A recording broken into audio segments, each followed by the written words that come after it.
Assalamualaikum warahmatullahi wabarakatuh. Alhamdulillahilladzi amarna an nanzura anfusana ma qaddamat lianna hadhihi al-hayata ad-dunya la'ibun wa lahun li zadil ma'ad. Ashhadu an la ilaha illallah hada man sa'a ila dinillahi samad. واشهد أن محمدا عبده ورسوله خير داع لمصالح العباد فصلوات الله وسلامه على النبي المصطفى أرسله إلى دار الرشاد وعلى آله وأصحابه ومن تبعهم بإحسان للاعتماد. اللهم صل وسلم وبارك على سيدنا ومولانا محمد وعلى آله وصحبه ومن تهذبت نفوسهم بالدين السليم لنيل السعادة ورضاه إلى بئسة الأجساد. أما بعد. Bapak Ibu jamaah salat subuh yang dirahmati Allah Subhanahu wa taala, alhamdulillah pada pagi hari ini kita ditakdirkan oleh Allah Subhanahu wa taala untuk sama-sama melaksanakan perintah Allah Subhanahu wa taala, salat subuh berjamaah, dan alhamdulillah kita lanjutkan dengan kajian subuh hingga beberapa menit ke depan. Mudah-mudahan Allah menerima sholat kita, Allah menerima ngaji kita, dan mudah-mudahan Allah tambahkan ilmu yang manfaat bagi diri, keluarga, lingkungan, dan bangsa kita, insya Allah. Amin ya rabbal alamin. Sehat Pak? Alhamdulillah. Kalau sehat berarti insya Allah kita bisa manfaatin. Kalau ada iman, kesehatan itu dimanfaatkan untuk apa? Bersyukur kepada Allah, ibadah kepada Allah Subhanahu wa ta'ala. Salawat beriring salam marilah kita curahkan kepada junjungan kita Nabi besar Muhammad sallallahu alaihi wasallam. Moga-moga salawat salam kita menambah mahabbah kita, kecintaan kita kepada beliau baginda Nabi Muhammad sallallahu alaihi wasallam, yang cinta itu pasti akan mendorong kita untuk mengikuti jejak langkah Nabi Muhammad sallallahu alaihi wasallam. Kemudian pada gilirannya ajaran-ajaran Nabi yang diteruskan oleh para ulama, yakni para pewaris Nabi Muhammad sallallahu alaihi wasallam, kita bisa ikuti jejak langkahnya. Kebaikan-kebaikan yang diwariskan kita terus akan mengikutinya. Amin ya rabbal alamin. Salatullah salamullah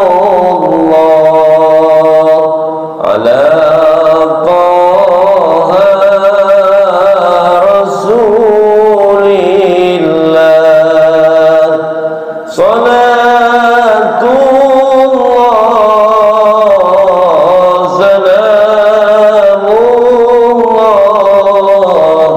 ala ya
Al-Fatihah. A'udzubillahi minasyaitonir rajim. Bismillahirrahmanirrahim. Alhamdulillahi rabbil alamin arrahmanir rahim maliki yaumiddin iyyaka na'budu wa iyyaka nasta'in. Shiratal ladzina an'amta 'alaihim ghairil maghdubi 'alaihim waladdallin.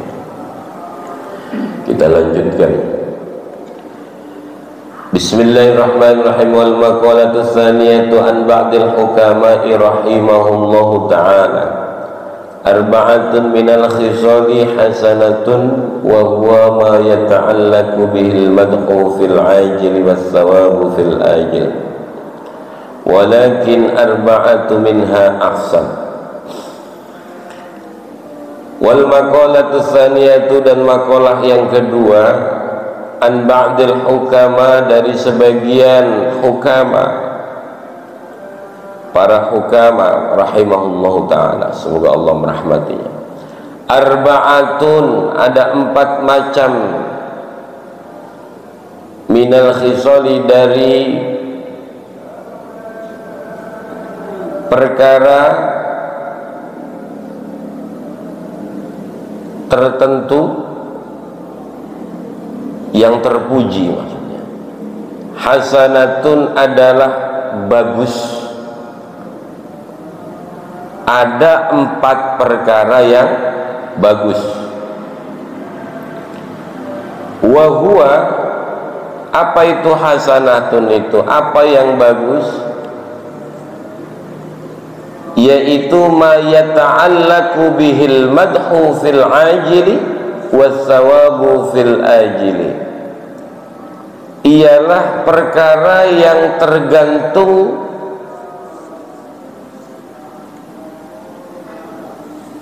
daripada perbuatan atau perkara itu fil ajili was thawabu fil ajili. Dia terpuji, perkara itu bagus di dunia dan mendapatkan pahala nanti di akhirat. Ada 4 macam perkara yang bagus. Apa itu yang bagus? Yang bagus kalau dia dilakukan, dia akan dipuji orang, dia akan disenengin perkara itu ketika di dunia. Di akhiratnya dia dapat pahala. Itu bagus, karena ada perkara yang dipuji di dunia tidak dapat pahala di akhiratnya. Nah, apa saja itu perkara yang bagus?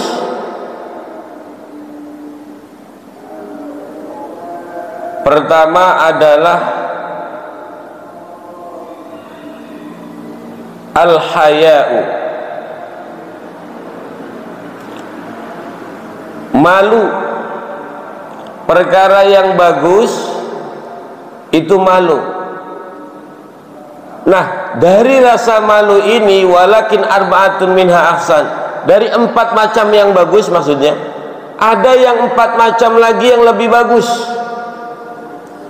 Malu pertama, wa huwa inqibadun nafsi min syai'in hazran anil laumi fihi. Jadi kalau sifat malu itu adalah mengerutnya atau merasa tidak enaknya seseorang dalam melakukan sesuatu, takut dicela oleh orang, takut dicela oleh yang lain. Itu malu. Malu itu bagus. Bagi siapa? Ar-rijal minar rijali, dari laki-laki. Walakinnahu minal mar'ati ahsan. Akan tetapi malu dimiliki oleh perempuan itu lebih bagus. Jadi kan tadi ada 4 tuh, 4 yang bagus, 4 yang lebih bagus. Yang pertama malu. Malu dimiliki oleh laki-laki bagus, tapi malu dimiliki oleh perempuan itu lebih bagus. Bapak Ibu sekalian yang dirahmati Allah, kenapa menjadi penting kita memiliki sifat malu? Malu adalah sifat yang sangat terpuji. Allah saja punya sifat malu. Allah malu kalau ada hambanya berdoa tidak dikabulkan oleh Allah. Allah malu kalau ada orang nangis minta sama Allah, Allah enggak mengabulkan. Allah malu kalau ada orang yang sedekah umpamanya 10.000, Allah balikin lagi 10.000, Allah malu. Pasti Allah berikan lebih kepadanya. Allah saja sifat malunya ada. Maka sifat malu ini akan bagus dimiliki oleh seorang laki-laki dan lebih bagus lagi dimiliki oleh seorang perempuan. Kita bayangkan betapa kacaunya kehidupan ini kalau tidak memiliki sifat malu.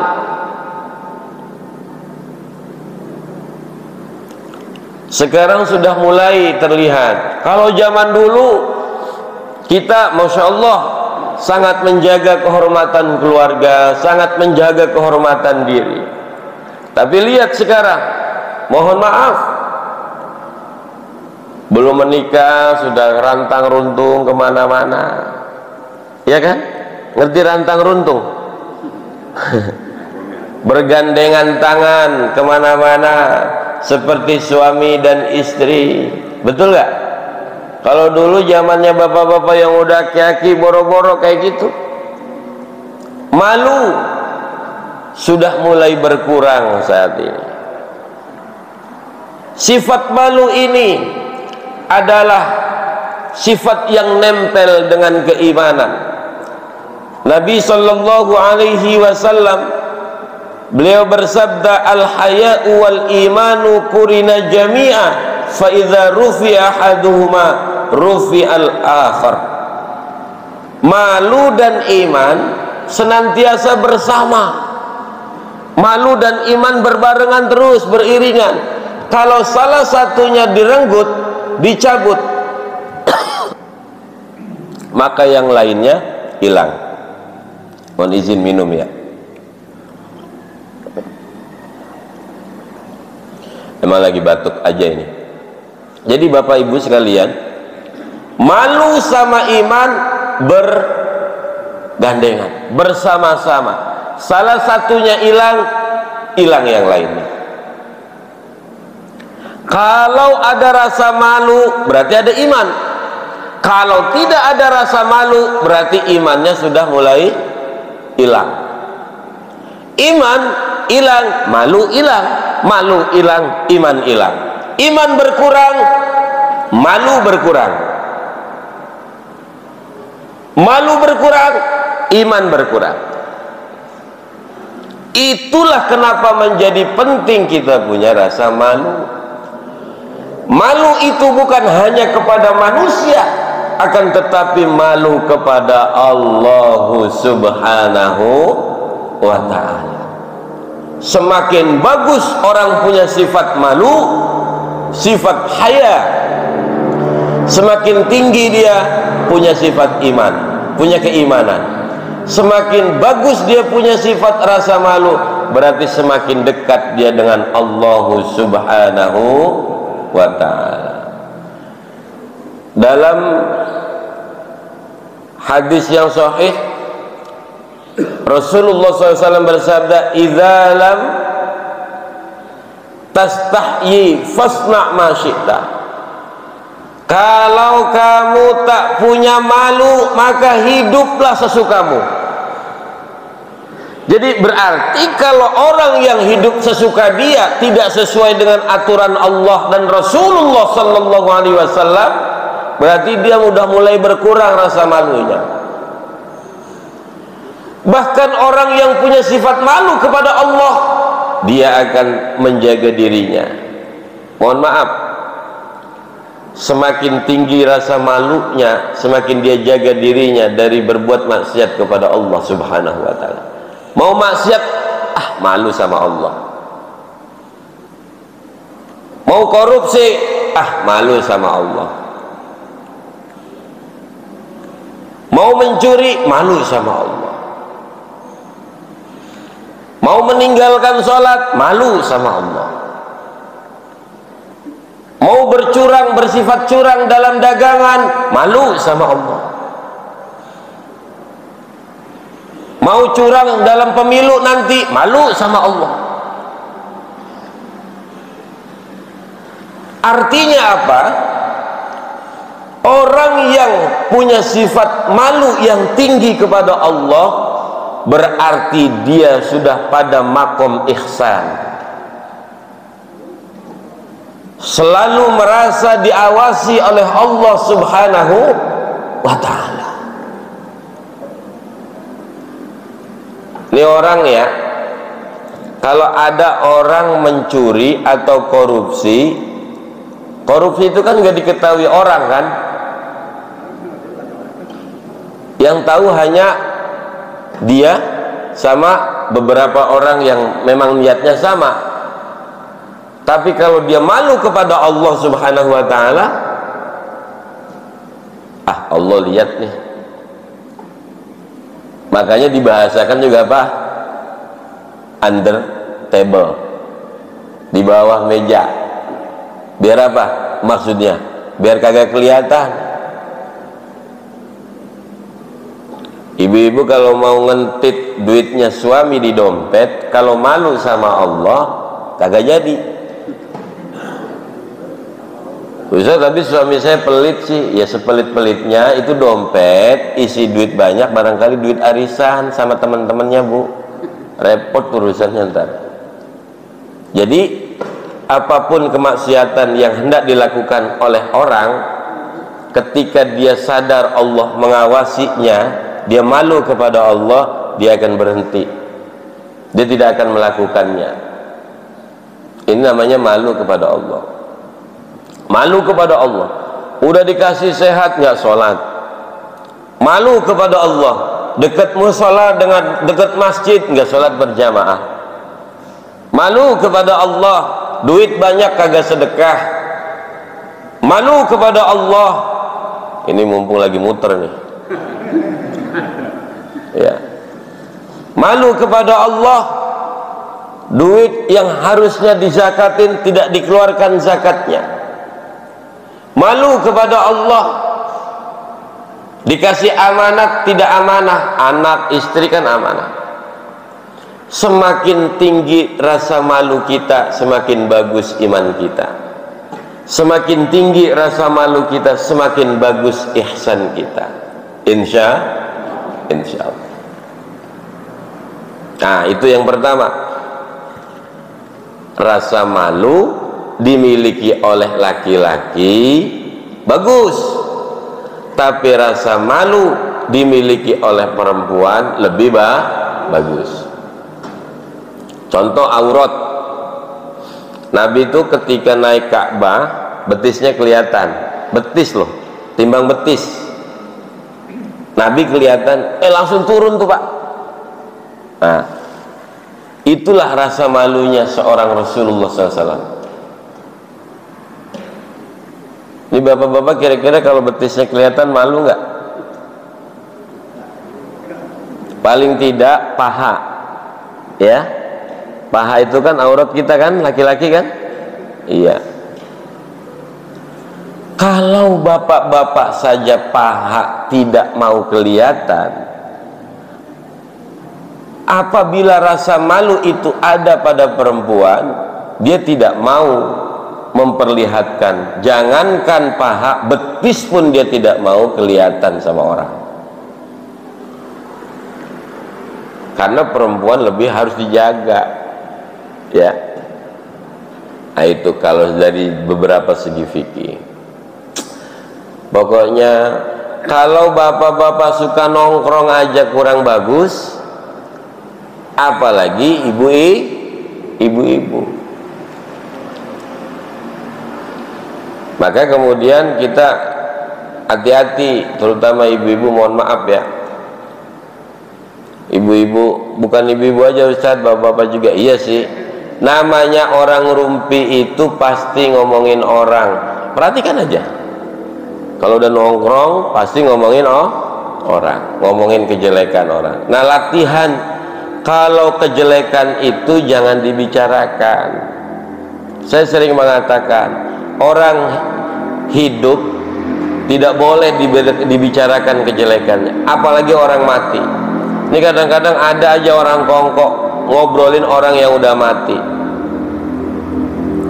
Saya pernah sampaikan, ada hadis marru bi janazatin, ada jenazah lewat, fa asnau 'alaiha khairan, kemudian disebutin kebaikan-kebaikannya. Faqala Nabi sallallahu alaihi wasallam wajabat, kata Nabi wajib. Summa marru bi ukhra, kemudian ada lagi jenazah lewat, fa asnau 'alaiha syarran, disebutin kejelekan-kejelekannya. Faqala Nabi sallallahu alaihi wasallam wajabat, kata Nabi wajib. Wa qala Umar bin Al-Khattab radhiyallahu anhu, wajabat ya Rasulullah, kata Umar bin Khattab, apanya yang wajib ya Rasulullah? Asnaitum 'alaiha khairan, yang kamu sebutin itu jenazah kebaikan-kebaikannya, fawajabat lahul jannah, maka wajib bagi dia masuk surga. Asnaitum 'alaiha syarran, yang kamu sebutin kejelekan-kejelekannya itu jenazah, fawajabat lahun nar, wajib baginya masuk neraka. Antum syuhada'ullahu fil ard, kalian semua adalah saksi Allah di muka bumi. Itulah kenapa ketika kita mau mengebumikan saudara kita yang meninggal dunia, kita bersaksi usyhidu bi anna hadzal janazah min ahlil khair. Gitu kan? Artinya apa? Betapa pentingnya orang yang hidup mengatakan kebaikan untuk orang yang sudah meninggal dunia. Dari hadis ini pula betapa kita harus menjaga omongan kita kepada orang yang meninggal dunia, tidak boleh ngomongin kejelekannya. Dan dari hadis ini pula bisa ambil hikmahnya, betapa kita hidup tidak bisa sendiri, kita harus bersama-sama, dan kita harus menulis cerita hidup kita dengan cerita yang bagus. Hidup ini kan sekedar menulis cerita kita, Pak, untuk ibadah kepada Allah Subhanahu wa ta'ala, biar nanti kita sudah meninggal, yang diceritakan tentang kita adalah cerita kebaikan.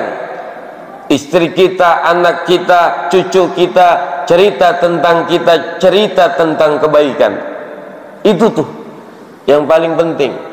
Presiden pertama sekarang tinggal cerita, presiden kedua tinggal cerita, presiden ketiga tinggal cerita. Semua sudah meninggal dunia, dan semua orang cerita dengan versinya masing-masing.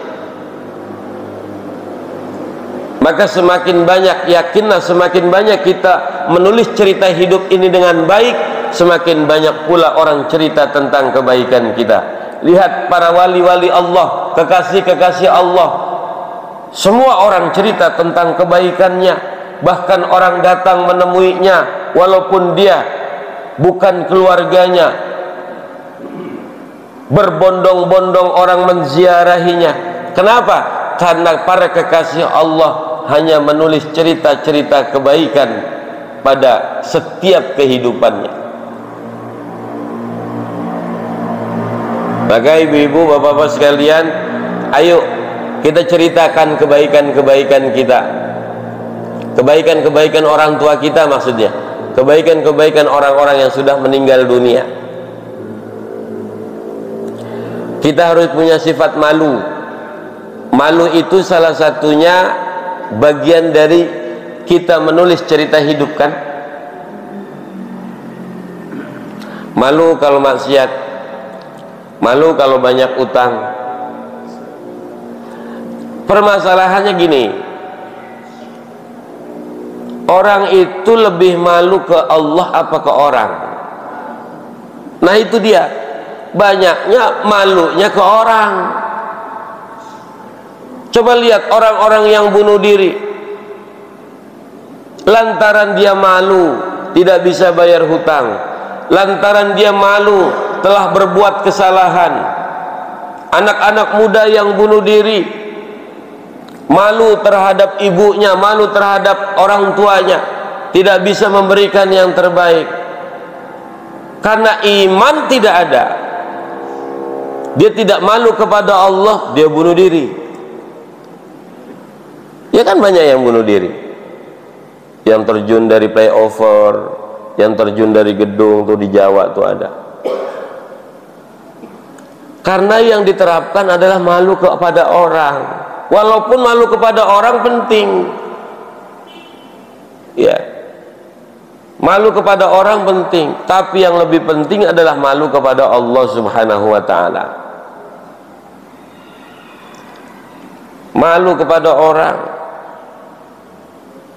Kalau kita utang gak bayar, malu ah. Yang lebih malu tuh harusnya gini, nanti sesudah mati utang masih dibawa, itu diperlihatkan, amal kita ini bakalan diperlihatkan, dan Nabi juga akan melihat. Itu malu. Malu kepada Nabi. Nabi udah baik banget sama kita, Nabi udah cinta banget kepada kita. Maka ketika kita mau melakukan sesuatu yang dilarang oleh Nabi, malu kepada Nabi. Malu dong kepada Nabi kalau kita tidak mau sholawat. Malu dong kepada Nabi kalau kita tidak sayang kepada istri dan anak-anak kita. Nabi itu sayang banget sama umatnya. Istri dan anak-anak kita umat Nabi bukan? Umat Nabi. Kalau kita mau menyakiti istri, mau menyakiti anak, ingat Nabi. Barangkali nggak keinget Allah, tapi siapa yang ingat Nabi pasti ingat Allah. Nabi itu sedih kalau kita menyakiti keluarga, sedih. Ibu-ibu kalau mau nyakitin anak, mau nabok anak, ingat anak kita itu adalah umat Nabi. Kalau mau nyubit anak, ingat anak kita umat Nabi. Kalau mau nyumpahin anak, ingat anak kita umat Nabi. Bapak-bapak, ibu sekalian, kita orang tua, orang yang paling ikhlas doanya buat anak-anak kita. Betul gak? Saya beberapa tempat belakangan ini saya harus mengkampanyekan bahwa orang tua harus mendoakan yang terbaik buat anaknya, apapun yang terjadi bersama anak tersebut. Sebandel-bandelnya anak tetap anak kita, jangan nyumpain. Sebandel-bandelnya anak, mantu, cucu, tetap dia anak keluarga kita. Doain yang terbaik, apalagi ibu, tajam tuh doanya. Saya ingin cerita. Dulu ibu saya punya anak 10, saya anak 6. Ibu saya pernah cerita, waktu ngandung saya itu yang paling sakit itu, dari semua anaknya saya yang paling sakit katanya. Pas lahir cacat. Saya kan cacat nih, sumbing kan. Ya kalau orang sumbing itu nggak jelas ngomongnya dulu, makanya saya sering dibully. Oh, kadang-kadang kalau ditanya, Min, katanya dengar-dengar bapakmu lagi sakit. Nggak meninggal. Innalillahi wa inna ilaihi raji'un. Meninggal, mendingan maksudnya. Kedengarannya meninggal, nggak jelas. Dan saya dibully. Akhirnya saya ngadu sama ibu saya, Mi, saya dibully nih begini. Apa ibu saya kemudian ngelabrak orang yang membuli saya? Enggak. Beliau datang ke Allah, sholat tahajud, berdoa untuk kebaikan anaknya. Bayangkan, waktu kecil saya ngomong tidak jelas, udah dewasa kerjaannya ngomong. Baca Quran gak jelas. Jelas gak sekarang omongan saya? Jelas gak? Jelas banget ya? Dulu mah gak jelas, dibully. Makanya itu anugerah Allah Subhanahu wa ta'ala atas doa siapa, Bu?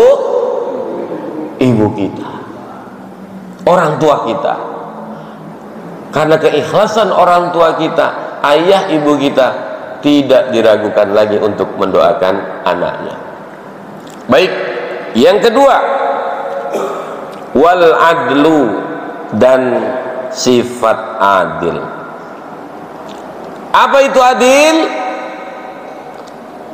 Ay at-tawassut bainal ifrati wat tafrid. Nih, tengah-tengah. Enggak terlalu ekstrim kanan, enggak terlalu ekstrim kiri. Ya. Min kulli ahadin hasanun. Adil dalam, atau sifat adil ada pada setiap orang itu hasan, bagus. Bagus. Jadi setiap orang memiliki sifat adil itu bagus. Walakinnahu minal umara ahsan. Tapi sifat adil dimiliki oleh umara. Siapa umara?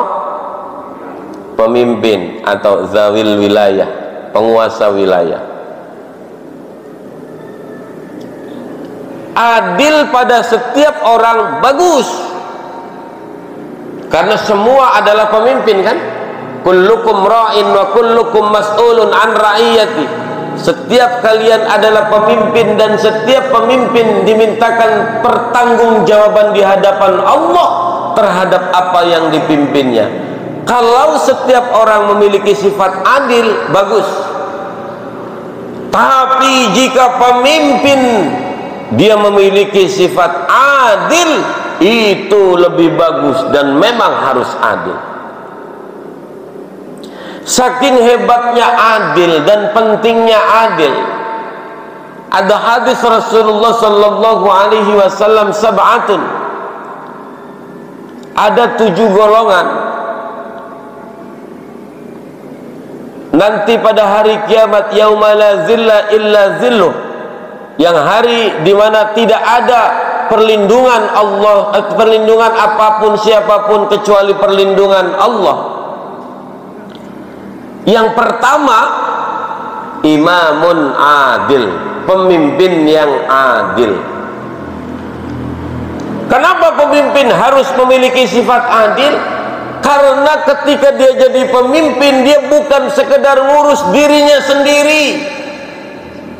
Karena ketika dia menjadi seorang pemimpin, bukan hanya ngurus keluarganya sendiri, tapi dia seorang pemimpin berhubungan dengan kehidupan atau hajat hidup orang banyak. Maka dia harus punya sifat adil. Pemimpin yang adil, dia akan masuk surga lebih duluan, tentu setelah Rasulullah. Maka kemudian siapa sih pemimpin? Ya, kalau di lingkungan RT ya Pak RT. Kan RT itu ngurusin se-RT. Apa hal-hal yang berkaitan dengan kebijakan-kebijakan ke-RT-an dia harus laksanakan. Kenapa? Ini berkenaan dengan kebutuhan atau hajat hidup se-RT. Kalau se-RW, Pak RW, Pak RW harus adil karena dia ngurus orang se-RW. Kalau Pak Lurah, sekelurahan, dia harus adil. Apa-apa yang berkenaan dengan kebutuhan atau hajat hidup orang sekelurahan yang merupakan tanggung jawab daripada Pak Lurah, dia harus sifat adil. Jadi RT jangan ngurusin sendiri dan keluarganya saja. Jadi RW jangan ngurusin diri dan keluarganya saja. Jadi Pak Lurah jangan hanya ngurusin diri dan keluarganya saja. Terus sampai ke sana, sampai ke atas. Semua harus memiliki sifat yang adil. Hati-hati jadi pemimpin. Ini sekarang kan lagi rebutan jadi pemimpin. Seberapa siapkah dia mempersiapkan dirinya untuk memiliki sifat adil? Ya. Yang jadi JPR, yang jadi wali kota, yang jadi bupati, yang jadi presiden, yang jadi wakil presiden. Bukan hanya finansial yang harus dia kumpulkan sebanyak-banyaknya untuk nyogok berapa rakyat, akan tapi seberapa dia sering mengkaji apa yang harus dimiliki seorang pemimpin, karena bukan saja dia laporan kepada warganya, kepada masyarakatnya, nanti dia akan dimintain pertanggungjawaban di hadapan Allah Subhanahu wa taala. Bukan hanya dia berhadapan dengan konstitusi yang ada di dunia saja, akan tetapi dia akan berhadapan dengan hukum Allah Subhanahu wa ta'ala.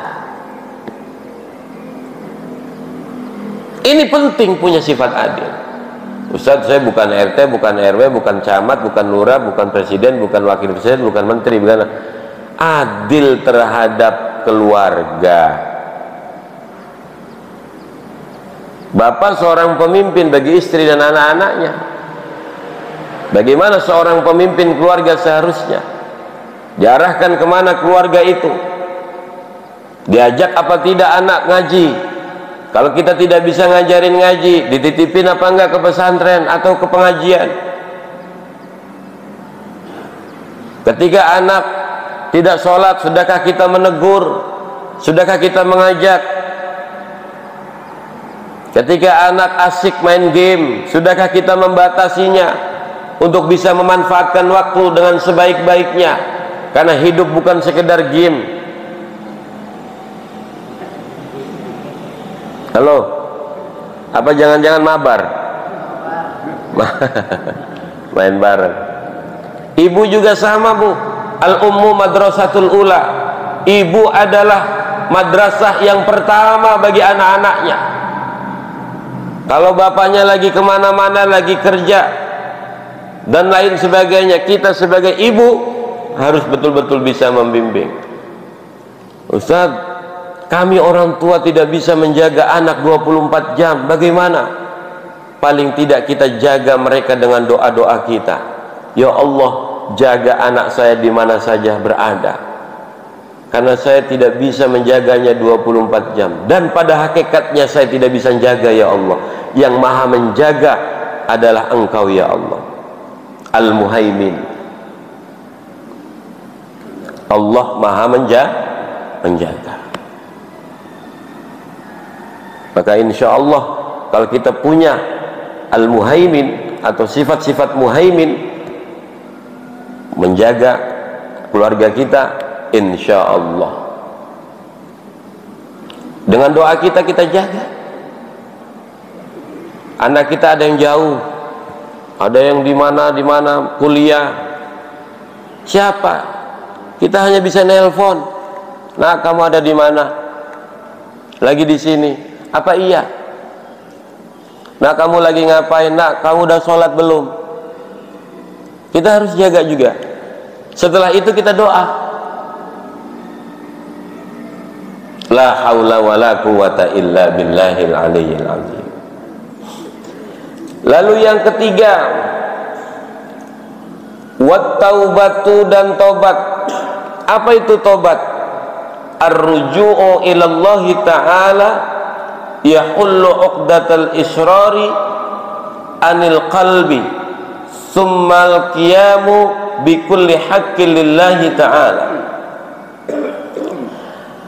Tobat itu adalah kembali kepada Allah Ta'ala,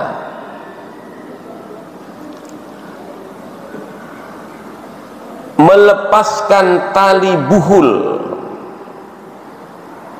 al-israri anil qalbi, untuk terus menerus dari hati, summal qiyam, kemudian menjalankannya, mendirikannya, bikulli haqqin, segala sesuatu hak, lillahi ta'ala, kepada Allah Subhanahu wa ta'ala.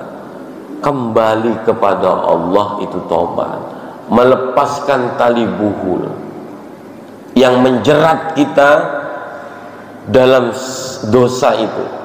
Lalu kita setelah kembali kepada Allah, kita tegakkan lagi yang hak, tegakkan kebenaran, tegakkan kewajiban kita kepada Allah Subhanahu wa ta'ala. Itu namanya tobat. Malah tobat itu punya 3 syarat. Pertama, nyesel, itu tobat itu. Yang kedua, ninggalin perbuatan itu. Dan yang ketiga adalah berjanji atau berazam untuk tidak mengulanginya lagi. Ini syarat tobat. Kalau 3-tiganya kita sudah laksanakan, berarti kita beneran sudah tobat. Sekarang pertanyaannya, seberapa sering kita bertobat kepada Allah? Sholat tobat berapa? Berapa sering sehari? Baca istighfar doang ya? Gak apa-apa kalau niatnya tobat. Istighfarnya Rasulullah luar biasa. Pak, Rasulullah punya dosa gak? Maksum kan Rasulullah. Tapi istighfarnya berapa kali? Sehari semalam? Kadang 70, kadang 100 kali. Nah kita ini tobat berapa kali sehari semalam? Paling tidak kita mentaubati apa yang dilakukan oleh kita dari pagi hingga sore hari, dilakukanlah tobat malam hari. Kita mentaubati apa yang kita lakukan sejak sore hari hingga pagi hari, maka pagi hari ini kita taubat kepada Allah. Minimal 2 kali itu, ya, kita melakukan pertobatan. Minimal 2 kali kita mohon ampun kepada Allah seampun-ampunnya atas apa yang kita lakukan. Ingat tadi syaratnya, tobat itu meninggalkan, menyesal pertama. Yang kedua, meninggalkan, jangan ngulangin lagi. Yang ketiga, berjanji untuk tidak mengulanginya. Bahkan kita berjanji atau tidak memikirkannya. Kalau ada kepikiran sedikit untuk kesana lagi, hilangin lagi. Astagfirullahaladzim. Langsung tuh. Mohon Pak perlindungan kepada Allah. Karena memang kita ini kan melakukan dosa ini karena memang kita lemah ya. Dosa kita kan banyak nih. Karena memang kita lemah. Minta sama Allah, ya Allah saya ini lemah banget nih ya Allah. Tolongin saya ini. Saya kok balik lagi ke sini lagi gitu. Kalau kita punya dosa langganan umpamanya. Ada dosa langganannya ada. Pokoknya yang tahu kita dah. Ya Allah, ampuni dosa saya ya Allah. Ya Allah, ampuni dosa saya ya Allah. Tolong saya ya Allah agar saya bisa menghentikan ini ya Allah. Jadi kita harus benar-benar minta sama Allah. Nah itu yang ketiga. Tubu ilallahi taubatan nasuha. Tobatlah kepada Allah dengan tobat yang sebenar-benarnya. Tubu ilallahi fa inni atubu ilaihi kullu yaumin mi'atu. Kata Nabi itu, bertobatlah kepada Allah. Sesungguhnya saya ini tobat sehari semalam itu 100 kali, kata Nabi. Nabi nggak punya salah, tapi tetap aja beliau tobat. Berarti Nabi sedang mengajarkan kepada kita betapa pentingnya kita bertobat sehari semalam tuh, setiap hari maksudnya. Jangan pernah berhenti, jangan pernah lengah. Astaghfirullahaladzim ya Allah gitu. Itu yang keempat, wal jud. Yang ketiga ya. Yang keempat. Tadi yang berapa? Ketiga. Pertama malu, kedua adil, ketiga tobat. Tobat itu dilakukan ya minasyaikhi hasanatun. Tobat dilakukan oleh orang yang udah tua itu bagus. Walakinnaha minasyababi ahsan. Akan tetapi tobat dilakukan oleh orang yang masih muda itu lebih bagus. Kalau orang yang sudah tua tobat, emang udah waktunya. Mau ngapain lagi emang dia? Udah tua, mau lelaguan kayak apa lagi coba? Encok pada sakit, pinggang pada sakit, kaki pada ngerentek, pala puyeng terus. Sudah dekat waktunya. Itu bagus tobat. Ini bapak-bapak yang udah tua ya. Kalau bapak udah tua, tobat bagus. Tapi bapak-bapak yang masih muda, tobat lebih bagus. Darah masih mengalir keras, kenceng. Semangatnya masih tinggi, ngayap kemana aja kalau mau nyampe. Loh, itu anak muda apa orang tua itu? Muda itu, gak mungkin aki-aki naik motor begitu. Tapi kalau ada anak muda motornya pelan, santai, nggak pakai knalpot, apa namanya? Racing, dia rajin ke masjid, dia ngaji, dia kerja cari yang halal, yang semangat, itu lebih bagus. Kalau ada orang tua wirid, zikir gitu, emang udah kudunya itu. Mau ngapain lagi, mau naik motor kayak gitu, rontok semua tuh dengkul, ya kan? Emang udah waktu. Tapi kalau ada anak muda, semangatnya masih tinggi, potensi untuk berbuat dosanya juga masih tinggi tuh, karena emosinya, ya kan? Tuh lihat tawuran-tawuran tuh pakai samurai, kalau dilihat di video tuh, itu ada nggak aki-aki di situ? Nggak ada. Tapi ketika anak-anak muda itu yang tawuran itu kembali ke masjid, dia sholat dengan baik, dia ngaji kepada ulama, dia tinggalkan itu yang namanya peperangan. Nggak tahu perang, pengen cari apa, saya heran itu bocah-bocah tawuran malam-malam itu, iya kan? Dia kembali kepada Allah, itu luar biasa. Walaupun memang yang namanya mati mah nggak lihat nggak tua, nggak lihat muda kan ya. Pokoknya bapak-bapak tua, saya muda nih, belum tentu kan bapak-bapak duluan. Bisa saja saya belakangan. Artinya apa? Kematian itu udah waktunya. Idza jaa ajaluhum la yastakhiruna sa'atan wa la yastaqdimun. Terakhir, tar dulu, biarin. Terakhir, kan 4 ya. Malu, adil, tobat. Yang keempat itu adalah waljud, dermawan. Apa itu dermawan? Ai ifadatu ma yambaghi li'iwadin. Ngasih tapi nggak ngarepin balikannya. Itu namanya dermawan. Kalau ngasih pengen dicoblos, dermawan bukan? Kalau ngasih nggak ngarepin apa-apa,